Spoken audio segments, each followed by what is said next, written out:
Функционерите кои си поднеле оставка или биле разрешени нема да можат да земат апанажа. Уставниот суд денеска го укина членот 22 од Законот за плати и надоместоци на избрани и именувани лица. За повеќе информации за ваквата одлука од Уставниот суд Линковски ја вклучуваме колешката Елена Ивановска-Муковска.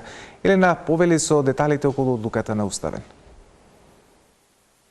Да, Александар, уставните суди денеска едногласно донеле одлука да го укинат членот 22 од Законот за плати и други надоместоци на функционерите и како што кажа и ти во најавата, тоа значи дека оние кои функционери, пратеници кои што дале оставка пред истекот на мандатот или пак биле разрешени, во иднина нема да може да добиваат апанажа која трае од 3 месеци до 12 до година до 12 месеци зависно од тоа колку претходно работеле.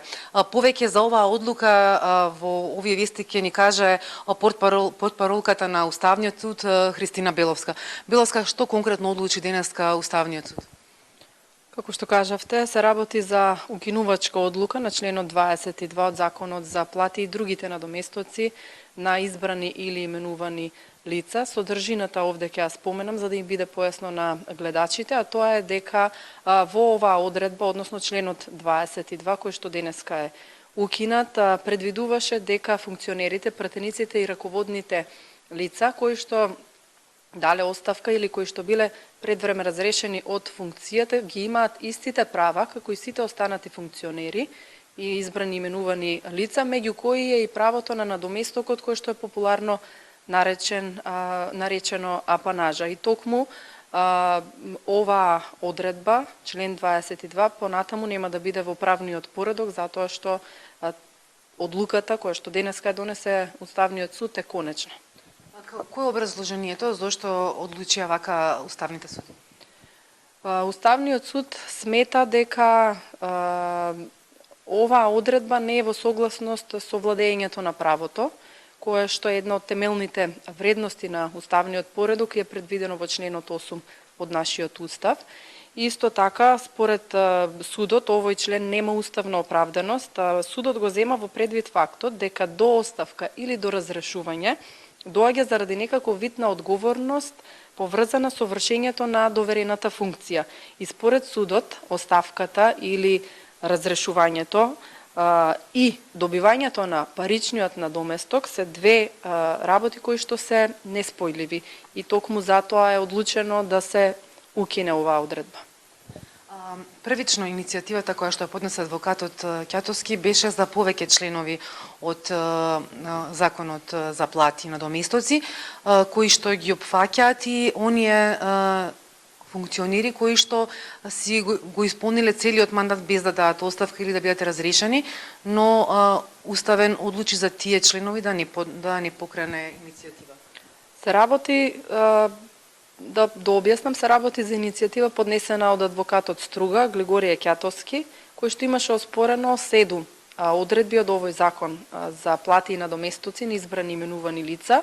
Меѓутоа, на седница во декември, Уставниот суд одлучи дека има сомнеш, односно изрази сомнеш дека неуставен е само членот 22. Тоа значи, тоа се однесува само на апанажите, популарно наречените надоместоци, на функционерите кои што се разрешени или си дале оставки, сите останати членови кои што беа оспорени не се прифатени во иницијативата, односно наводите за тие членови не се прифатени од страна на Уставниот суд и тие остануваат во правниот поредок. Во однос на одлуката се работи за укинувачка одлука, што значи дека ќе влезе ќе нема да биде... Значи дека за функционерите, пример, министрите кои што си дадоа оставка или беа разрешени скоро пред неколку дена минатата недела, за нив ова нема да важи? Се работи за укинувачка, а не поништувачка одлука. Во случај кога судот носи ваква одлука да укинува законска одредба, значи дека во иднина, откако ќе излезе ова одлука на судот во службен весник, во иднина повеќе нема да важи и нема да биде дел од правниот поредок.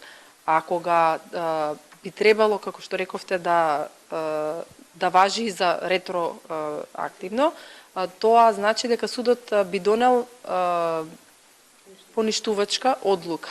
Меѓутоа, денешната одлука е укинувачка. Благодарам многу, Беловска. Александар, слушнавме кои се ставовите, односно како Уставниот суд донел одлука и кој е образложението. Повеќе информации на оваа тема во вестите во 15:30. Елена, ти благодарам за информациите и за разговорот во ова информативно издание.